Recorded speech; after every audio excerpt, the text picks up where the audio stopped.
नमस्कार दोस्तों, स्वागत है आपके अपने YouTube चैनल गाइडसन में। जैसा कि हमने आप लोग को पर्यावरण में अध्याय 5 में जीवों के बारे में बताया, उसके बाद भाग 1 में हमने आप लोग को जीवों के जो प्रकार वन जीवों और घास जीवों के बारे में बताया था। और आज हम आप लोग के सामने लेके आए हैं भाग 2 में मरुबायोम और टुंड्रा बायोम के बारे में। तो चलिए शुरू करते हैं। आपके सामने है मरुबायोम, जिसे हॉट डेजर्ट बायोम कहते हैं, यानी कि हॉट डेजर्ट जीवोम कहते हैं। तो चलिए शुरू करते हैं। आपके सामने मरुबायोम, जिसे उष्णकटिबंधीय मरु परितंत्र और जीवोम भी कहा जाता है, हॉट डेजर्ट इकोसिस्टम बायोम। ठीक, चलिए इसके बारे में जानते हैं। तो कह रहा है कि इसका प्रसार, ठीक, इसका प्रसार उत्तरी अफ्रीका के सहारा, पश्चिमी एशिया, अमेरिका के एरिजोना, दक्षिण अफ्रीका के कालाहारी तथा ऑस्ट्रेलिया में फैला है। भारत में थारू मरुस्थल पश्चिमी एशिया क्रम में स्थित है। ठीक, आगे चलते हैं। यह दिन अधिक गर्म और रात ठंडी रहती है। यहाँ पे दिन में बहुत ही अधिक गर्मी रहती है और रात जब होती है तो वहाँ पे बहुत ज़्यादा ठंडी रहती है। और जो हॉट डेजर्ट का जो स्थान होता है, वहाँ के पौधे भी मरुद्भिद, जिसको जीरोफाइटस पौधे अधिक मिलते हैं। वहाँ पे जो मरुजीवों का जो स्थान होता है, वहाँ पे मरुद्भिद पौधे अधिक मिलते हैं। ठीक, जैसा कि उष्ण मरुस्थलीय वनस्पतियाँ मिलते हैं। आइए इसके बारे में जान लेते हैं। हॉट डेजर्ट वेजिटेशन जिसे कहते हैं, ठीक, जिसे गर्म मरुस्थलीय वनस्पतियाँ भी कहा जाता है। अधिक ताप एवं शुष्क वातावरण के कारण शुष्क मरुस्थलों में कांटायुक्त मोटी पत्ती, मोटी छाल तथा लंबी जड़ों वाली वनस्पतियां पाई जाती हैं, जो कि ये वनस्पतियां विभिन्न प्रकार की हो सकती हैं, जैसे नागफनी, कटीली झाड़ियाँ, ठीक, और सेज ब्रुश, उसके बाद मोटे पत्तों की घासें। तो इस तरह की चीज़ें वहाँ पे उगती हैं। ठीक, इन पौधों की जड़ें काफ़ी गहराई तक पानी की खोज में रहती हैं, जैसा कि आजकल कई उत्तरी अमेरिका के गर्म मरुस्थलों में उगते हैं। ठीक, जैसा सेक्साल एशिया में, यूकेलिप्टस ऑस्ट्रेलिया में और एकेसिया अफ्रीका में उगते हैं। इन्हें हॉट डेजर्ट वेजिटेशन कहा जाता है, जिसे उष्ण मरुस्थलीय वनस्पतियाँ कहते हैं। ठीक, आगे चलते हैं। कह रहा है कि ये वनस्पतियाँ 2 से 20 मीटर तक ऊंची होती हैं। ठीक, कितने से कितने तक? 2 से 20 मीटर तक। इन क्षेत्रों में सरपत या कुछ सदृश घासें उगती हैं। भूमध्य सागर के निकटवर्ती मरुस्थलों में कटीली झाड़ियाँ पाई जाती हैं। मरुस्थलों के बीच में बबूल, बेर, खेजड़ा, कांटेदार वृक्ष मिलते हैं। ठीक, आगे चलते हैं। कह रहा है कि मरुस्थल में जहाँ जल स्रोत, वहाँ मरुधानों में ताड़ खजूर के वृक्ष भी पाए जाते हैं। आइए और आगे जान लेते हैं। ठंड मरुस्थलीय वनस्पतियाँ, जो शीत मरुस्थलीय वनस्पति होते हैं, शीत, ठंड नहीं, शीत मरुस्थलीय वनस्पति, जिसे वेजिटेशन ऑफ द टुंड्रा कहते हैं। आइए इसके बारे में जान लेते हैं। शीत मरुस्थलों में कठोर सर्दी पड़ती है।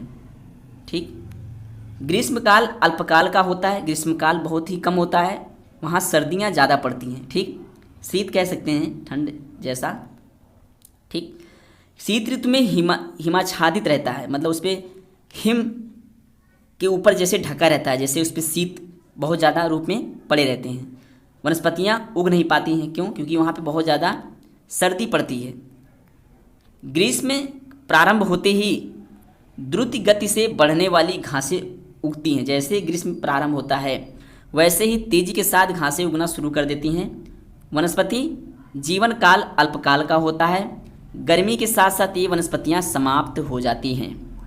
जैसे जैसे गर्मी आती है तो वनस्पतियाँ समाप्त हो जाती हैं, अगर ज़्यादा गर्मी पड़ने लगती है तो। ठीक, तो इसी प्रकार से हमने मरुबायोम के बारे में कुछ संक्षिप्त रूप से बताया। और अगर मरुबायोम के बारे में हमें और जानना है तो और जान लेते हैं। जैसा कि हमने बताया ही, इसका प्रसार उत्तरी अफ्रीका के सहारा, पश्चिमी एशिया, अमेरिका के एरिजोना, दक्षिण अफ्रीका के कालाहारी तथा ऑस्ट्रेलिया में फैला हुआ है। ठीक, भारत में थार का मरुस्थल पश्चिमी एशिया क्रम में स्थित है। कहाँ पर? पश्चिमी एशिया क्रम में। यहाँ दिन अधिक गर्म रहता है और रात ठंडी रहती है। जैसा कि हमने बताया आप लोग को, मरुस्थल ऐसे भौगोलिक क्षेत्र को ही कहते हैं, ऐसे ही क्षेत्र को मरुस्थल कहा जाता है जहाँ कम वर्षा, कम पेड़ और पौधे हो। दुनिया के हर महाद्वीप पर मरुस्थल है।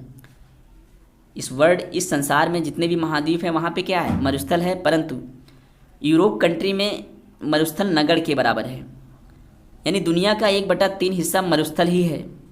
मरुस्थल में बालू रेत के टीले पाए जाते हैं, जिनमें कुछ बहुत बड़े और कुछ छोटे होते हैं। जैसा कि मरुस्थल जो होता है वहाँ पे क्या है? बालू और रेत के टीले मिलते हैं, और साथ ही साथ बहुत बड़े और कुछ छोटे भी होते हैं। ठीक, आइए रेगिस्तान भाषा के बारे में। रेगिस्तान क्या है? रेगिस्तान डेजर्ट एक लैटिन भाषा का शब्द है जिसका शाब्दिक अर्थ है बेकार, उजाड़ ज़मीन से है। आइए नोट्स जान लेते हैं। दुनिया का 5वां सबसे बड़ा मरुस्थल कौन सा है? इसका नाम है गोबी का मरुस्थल। ठीक, और दुनिया का पहला सबसे बड़ा मरुस्थल कौन सा है? अफ्रीका महाद्वीप का सहारा मरुस्थल। ठीक, ये काफ़ी इम्पॉर्टेंट प्रश्न हैं जो आने वाले एग्जाम के लिए काफ़ी महत्वपूर्ण हैं। ठीक, और आगे देख लेते हैं। सहारा मरुस्थल 92 लाख वर्ग किलोमीटर में फैला है, यानी 92 लाख किलोमीटर स्क्वायर में फैला है। इस रेगिस्तान में 11 देश आते हैं, कुल 11 कंट्री आते हैं। इस मरुस्थल का तापमान 58 डिग्री सेंटीग्रेड तक फैला है। ठीक, थार का मरुस्थल भारत में जैसा कि 85% क्षेत्र में पाया जाता है और शेष 15% पाकिस्तान में पाया जाता है। भारत में थार मरुस्थल का 90% हिस्सा राजस्थान में और बाकी का पंजाब और गुजरात में पाया जाता है। क्षेत्र कहाँ से कहाँ तक है? 2,80,000 किलोमीटर में फैला हुआ है यह क्षेत्र। कौन? थार का मरुस्थल। गर्म रेगिस्तान की बात आता है अब। दुनिया में अफ्रीका का कालाहारी मरुस्थल, ठीक, और अरब का मरुस्थल और सीरिया का मरुस्थल सबसे गर्म रेगिस्तान के नाम से जाना जाता है। ठीक, और जान लेते हैं मरुस्थल में पूरे साल 25 सेंटीमीटर से भी कम बारिश होती है।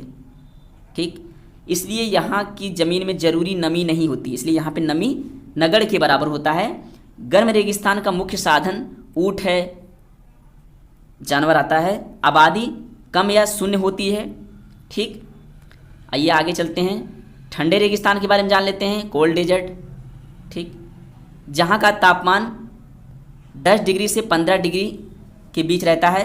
सर्दियों में तापमान -40 डिग्री से नीचे चला जाता है। या रेगिस्तान बर्फीले मरुस्थल कहे जाते हैं। ठीक, जैसा कि पृथ्वी के ध्रुवीय इलाके, ग्रीनलैंड, लेह, ये सब क्या है? ठंडे रेगिस्तान आते हैं। कारगिल, सियाचिन, गोबी, ये सब क्या है? ठंडे रेगिस्तान कहे जाते हैं। और आगे चलते हैं। अंटार्कटिका, आर्कटिक, ग्रीनलैंड, ठीक, ये भी रेगिस्तान के क्षेत्र हैं, लेकिन कैसे हैं? जैसा कि अंटार्कटिका का बात आता है तो यह पहला दुनिया का सबसे ठंडा रेगिस्तान है। कौन? अंटार्कटिका। ठीक, वेरी इंपॉर्टेंट प्रश्न। ठीक, आइए और जान लेते हैं। भारत का कोल्ड डेजर्ट ठंडा रेगिस्तान किसे कहा जाता है? लद्दाख को।